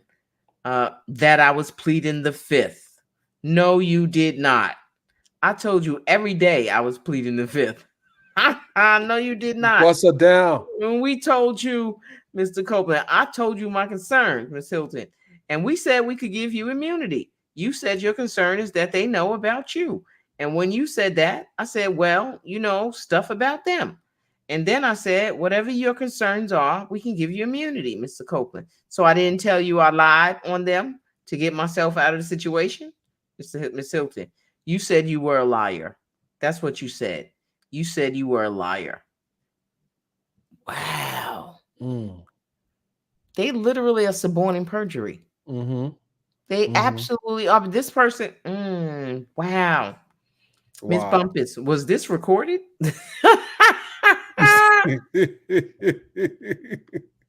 Wow. Ms. Hilton is like, no, Ms. Bumpus. And did he ever say that Melnick was his attorney? Ms. Hilton, no.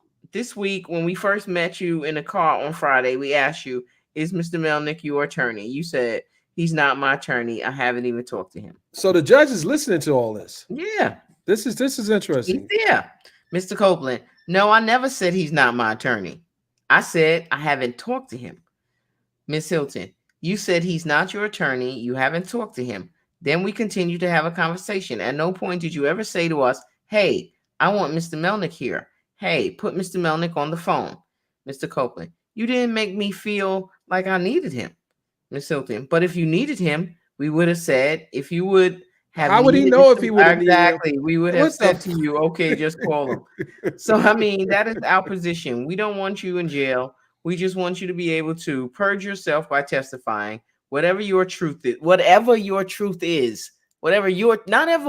the truth.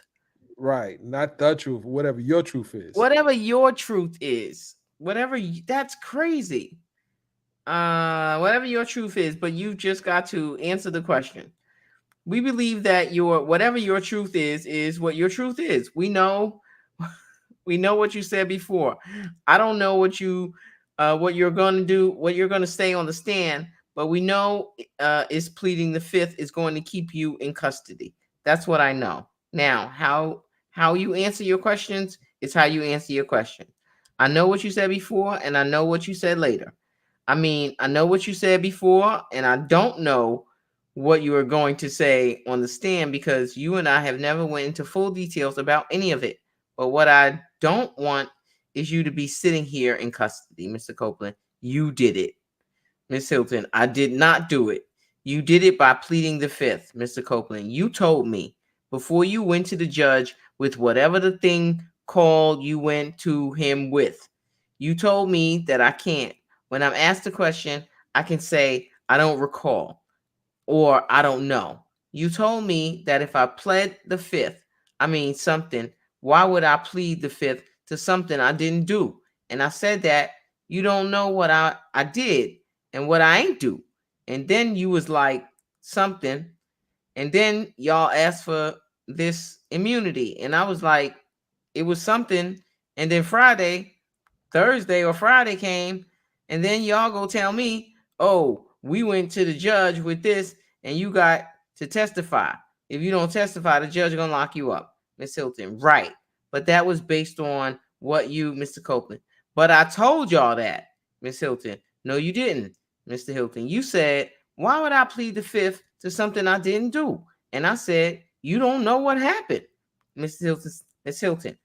And I said, I don't know what happened. So hold on, Ike. So it sounds like she didn't record this. She kind of set the dude up. Yeah. She set the dude up to get him to understand. He didn't understand what she was trying to explain to him that he should do. She's giving him legal advice. Right. This is just all bad. It's all this is bad. all bad. This is all bad. And the judge is listening to this. And he's sitting there letting it go down. That's crazy. Letting it go down. Only you know and them know. Okay. I said, but you never said, I am pleading the fifth. You said, what if I do this? What if I do this? What if I do this, Mr. Copeland? I told you. I said, I'm going to plead you said, why would you plead the fifth to something that you know you didn't do, Miss Bumpus? So if you didn't have immunity prior to, is that what you are saying? That you feel like he didn't have immunity prior to, Mr. Copeland? Immunity came Friday night when I went to jail, Miss Hilton. The immunity only came after Mr. Melnick. Miss Bumpus, hold on, Miss Hilton. The immunity came after Mr. Melnick sent us an email saying my client is pleading the fifth. That was on Thursday evening at 6:00. Miss Bumpus, okay, Mr. Hilton. So after that, that was an emphatic, he is pleading the fifth. Miss Bumpus, Miss Hilton, we came and we got this signed. Miss Bumpus, Miss Hilton. And then Friday morning came. Miss Bumpus, okay. She must be getting paid by the word. Miss Hilton. So between Friday evening, Mr. Melnick reached out to us, said he represents him. He's pleading the fifth. Miss Bumpus, okay. And when was the last time you talked to him before Mr. Melnick got involved, Miss Hilton? We talked to him earlier that day on Thursday, Miss Bumpus. Okay. And then how did speaks inaudibly to Mr. Copeland? Mr. Copeland, he called me, Miss Bumpus. Okay. Probably how did Mr. Melnick get involved? Is the question that we can't hear. Miss Bumpus, okay. I was just trying to get a timeline. Miss Hilton, sure, right. So we have been talking since last Friday. So I met with Mr. Copeland last Friday, I think out in the neighborhood. Then he came on Tuesday for court. We talked briefly on Tuesday, and then on Wednesday he came, Mr. Copeland. Thursday, Miss Hilton, no, I think he only came 2 days, so it had to be Wednesday and Thursday he came. It wasn't Tuesday. It was Wednesday and Thursday he came. And then on Thursday, once he left, is when Mr. Melnick reached out to us and said, my client is pleading the fifth. And at that point is when we went the next morning and got the immunity motion. And then we spoke on Friday morning. I handed Mr. Copeland this agreement and let him know that he has immunity and that anything he says we can't use. And then Mr. Melnick came, and then we had court, Ms. Bumpus. So you are pretty much saying you didn't ask for this, Mr. Copeland. I didn't, Ms. Hilton, but we gave it. He didn't have to ask for it, Ms. Bumpus. I know. I mean, he's just saying, Ms. Hilton, right. He doesn't have to ask for it, but to alleviate whatever his concerns were, we gave him immunity. He didn't have to ask for it, Ms. Bumpus. So if he wouldn't have said this, I'm just saying this so he can understand. I'm walking him through, Ms. Hilton. Ms. Bumpus. Would he still have had to testify, or would he have been able to plead the fifth? That's what he's saying. Ms. Hilton, if he did not have immunity, Ms. Bumpus, yes. Ms. Hilton, yes, he could plead the fifth. Okay, I see what just happened. I see what happened. They gave him that immunity agreement, so he couldn't plead the fifth. He couldn't, right. But if he had a competent attorney there at the time, they would have probably said, don't take the immunity agreement, just plead the fifth. He didn't have to take the immunity agreement just because they presented it to him, but Right, he probably absolutely. was not properly advised about what his rights were Absolutely. with respect to the immunity agreement. Mm-hmm. Ms. Bumpus, that's what he's trying to say. He's trying to say he didn't ask for this, Miss Hilton, but he doesn't have to ask for it. Now that we have given it to him, because that's on us. So how that we have given it, so now that we have given it to him, it's an order. He can still choose if this is the road he wants to take, then he'll just stay in custody until They the trial boxed is him over. in. They Yep. boxed this guy in. And when he That's what they say did. and when we say the trial is over, every last defendant has been tried. Not just these 6, the other ones too. Wow. Mr. Wow. Copeland, I done did longer time. Miss Hilton, all right, Mr. Copeland, I'm telling you that you are literally immune from prosecution from anything else you may say. That's that. So the choice is always up to you. But we wanted to put on the record, the state does not want you in custody. What the state would like you to do is purge yourself from Mr. Cole. What purge yourself mean, Miss Hilton? Meaning that you are no longer in custody. That's not what fucking purge means. Meaning that you are no longer in custody, and the way that you purge yourself is to testify. That is kind of how it happens, and that is what the state wants you to do. We don't want you in custody. I can't say that any other different way, but we don't want you in custody. The only thing that's holding you in is you refusing to testify. Well, The she could have court. said it in a different way, in a She could have more said it 1,000 different ways, but she exactly. the court. So you don't have any questions, any other questions? Basically, if you invoke the 5th, Mr. Copeland, I don't trust. I don't know who's going. I don't know what's going on. I don't trust nobody. I don't trust her word, but I don't know. No, I trust her word, but I don't know what's going on, Your Honor, Miss Hilton. This is your insurance. I don't know if you want to break that down to him, Miss Bumpus. Well, he doesn't want that, the court, but he's been given it. See, that's the challenge, Mr. Copeland, is that if they didn't give you the immunity, you could invoke your 5th Amendment privilege. But what the state decided is they said your testimony is worth more to them at this point in time, and they really want to know what you have to say. So they have from the state's perspective, they have made a decision to give you immunity, so you no longer can invoke your 5th Amendment privilege. You have to testify. So that's the difference in this particular scenario, is that they have taken away. Well, you can still invoke your 5th Amendment privilege. You still can do that, but the consequence of invoking is that you will just remain in custody. So if you're testifying, you get out of custody and you stay out of custody until you are done, Mr. Copeland. And then if I don't testify, I have to stay in until when? The court, until trial is over, until all the defendants have been. I've got these 6 that have that we have right now, and then there's another 6. Miss Hilton, no, there's another 17. 17 for you, Bob Molly. The court, there's another 12 or thereabouts that are still outstanding in various forms or another. Mr. Copeland, can I speak with her for a second? The court reporter should have said indicating, I'm assuming Miss Bumpus. The court, yeah, sure. Judge Glanville, assistant ADA, the court reporter, and the investigators left chambers at 10:17, return at 10:33. Mr. Copeland, my question is, I can ask you a question? Court, yes, Mr. Copeland. So my question is, so what I was just asking her was, if you ask me a question and you feel as in I was lying about it, you will lock me back up? Ms. Hilton, no. So you are saying, you say, I didn't talk to who? Demarkian? Demarkian. I didn't talk to Demarkian. Well, no, I can't talk about that because the judge is in here. You're asking, for example, if you said before that the sky was blue, and I asked you on the stand what color this is the sky, and you say I said it was red, I'm going to say no back before you said it was blue. And that what you are trying to ask me, Ms. Bumpus? So explain the independent evidence. If he says he did something and you know he's not telling the truth, what happens? Ms. Hilton, If he said he did something and he did not do that thing, Miss Bumpus, if you believe he did not, so if you believe that he's lying about that, Miss Hilton, then no. If he admits to doing something on the stand, Miss Bumpus, Miss Hilton, and he did not do that thing, Miss Bumpus, Miss Hilton, I'm going to say, if this is the first time you are saying that, Miss Bumpus, and you have independent evidence to prove it wasn't him, then what, Miss Hilton? Then nothing.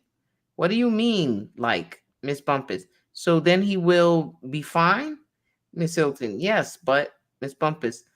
So you are okay with him if he got on the stand and said things that weren't true, Miss Hilton? No, I want him to tell the truth. What have I always said to you? I want you to tell the truth. I don't know what's going to come out of your mouth.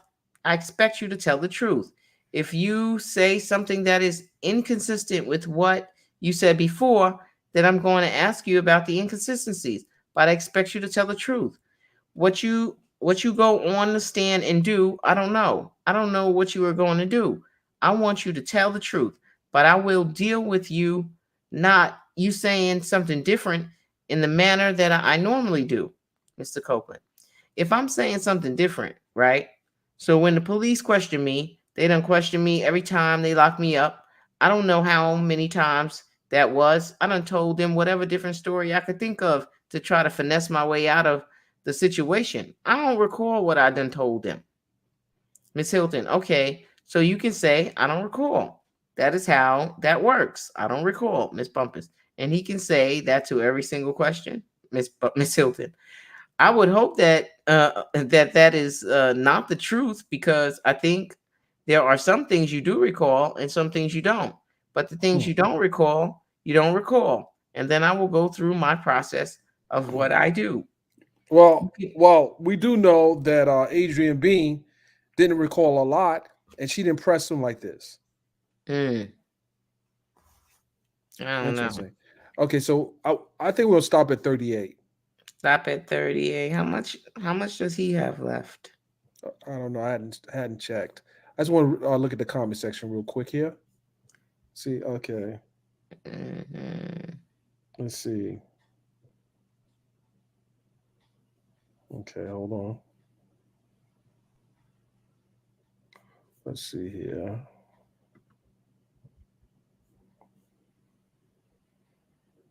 Okay, Mikey said, why would anyone not cooperate with such gentle prosecution? They're handling him with kid gloves almost.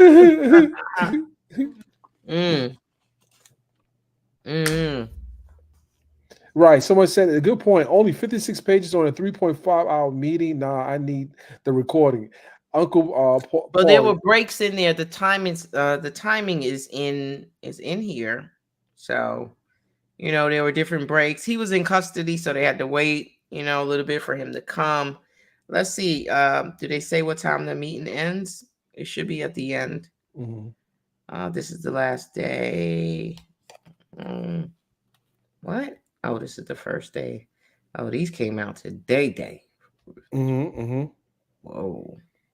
It's interesting they came out today when the judge refers the case to another judge. Right. So it's pretty interesting. We need that judge to have the audio recording too. The proceedings concluded at 11:30. So it wasn't 3 hours. Well, that's only an hour. Yeah. Hour and a half, because he came in at 10. 10:03. But they were already yeah, they was doing that bullshit. They were talking to each other for half an hour, getting nowhere fast. So, hour and a half. 56 pages for an hour and a half. I want to resume this tomorrow, to do resume it tomorrow. You and I'll talk offline. Okay. All right, we could pick it up. We left off at page 39. We can pick 38. it up. 38. 38 fine. Right, and we start 39. Okay, good. Yeah, I'm officially tired. Yeah, you can hear it in my voice. Yeah, I too am officially tired. Okay, but it was good. Ladies and gentlemen, for those who have been watching, First of all, Ike, Yes. some of the things that 88 Hilton did, it kind of felt like, you know, the fact you were recording these visits to his, the neighborhood. Why were you recording that when other investigators have, and you had to investigate with you? Why weren't you recording what was being said? The Because they didn't want investigator to. should have been recording what was said, Right. or taking notes or something to that effect. Now, sometimes you don't record what is said during an interview because you don't want to create discoverable material, right? Hmm. So you start writing things down and taking notes, you are creating discovery that you ultimately might have to turn over. Brady material. It could be Brady, it could be what's called Giglio Hmm. material, Hmm. right? Giglio is material that it can be used for impeachment purposes, right? Brady is material that is Oh, hold on. exculpatory. I'm sorry. I got to put you back on screen. Go ahead. Oh, Okay, so sorry. Brady is material that is exculpatory for the defendant. Giglio material is evidence that allows the defense to formulate impeachment material, right? Hmm. So both of those classes of evidence, need to be turned over. But this whole idea that he told them that he had lied this previously, right? That everything he had said, I mean, I'm sure that they don't believe him, but the fact that that's his representation, they really have to take him at his word, right? Because I don't know that they have independent corroboration of anything that he said, right? Aside from Instagram which, that this is like the weakest type of corroboration. So the fact that she knows that he is going to Take lie, it. Right. basically, he says he's a liar. Not only did I lie then, but I'm going to lie now, right? Why would you be putting him on the stand? Even if he And said, why would I'm you? going to tell the truth now, he lied before. He said he lied before. So you want him to get on and recount those lies? But you present him with this limited immunity agreement. He didn't even ask for it, but you knew They you were. never asked for it. That's standard. That's Okay. standard, though. For a prosecutor, as soon as you say, I take the fifth, they bring out the immunity agreement. You're not about to do that because your Mm-hmm. testimony is that valuable. If your testimony is not that valuable, we don't give you immunity. Mm-hmm. They wouldn't give him immunity. They just let him invoke, or in, I don't know, figure something else out. Get the testimony from somebody else, get the evidence in some other kind of way. But I think it's problematic that, he told them in advance that none of this is true. Right. Because you have an ethical responsibility to make sure you do not put a fraud upon the court, Mm-hmm. Mm-hmm. right? And so the testimony should be vetted. It should be vetted, and you Do you, can't knowingly put a witness on that is lying. do you think Bumpus really tried? She was asking some probing questions, not too much. I don't. Does she do this for a living? I don't She's know. she's Or she's did a she criminal just defense attorney. She's a time? criminal. She was with the Just prosecution's office. started? She Yeah. used to be at the Oh, DA's is her office. so maybe her allegiance was split? I don't know. Maybe she was in an awkward situation because she was really just filling in for someone. And it's awkward when you are covering for another attorney because you don't have the tertiary knowledge that that lawyer has, Right. right? So it could be some of that happening, where she just is not as equipped as she would be if she was the representing counsel. So, I want to give her the benefit of the doubt because it sounded like she was in a tight spot. Right. You know, Right. Right. they put her in a And tight spot. she was trying to get out that spot. It was Yeah, for clear. sure. Yeah. Well, definitely trying to get out of that. Ladies So and gentlemen, I thank you guys for staying with us. We are going to resume on the this late night, the late night. This is let me put on my shout quiet out to storm voice. shout out to those in California because I know you guys are Yeah, still that's up. true. They could be up. Yeah, that's right. That's right. True that. True Uh, that. and we have some more analysis to do with this ex parte because whoever the judge is that will hear the recusal. This is nice. This is nice. It doesn't seem like, I don't know. I can't even say it doesn't seem like it was too much pressure because there was some things that were happening in that meeting that that the defense attorney should probably have been a part of. Yeah. Still should have been in there, because you brought up a few points. Still should have probably been in there, because there were some things that they were saying that could be tactically challenged. My problem too is that it sounds like he told them before they put him on the stand that he was going to invoke his Fifth Amendment right. Right.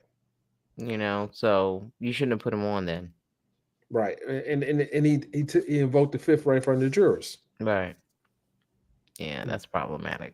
But we can revisit that and the rest of the Supreme Court decisions. There are quite a few more. We'll get into that. More to address. So yeah. All right, people. Appreciate everyone. All right. Thank y'all. Yes. Thank you very much. And until next time, we are out of here. Peace. It's your girl Ike here. I love you. I really do. So do I. Peace.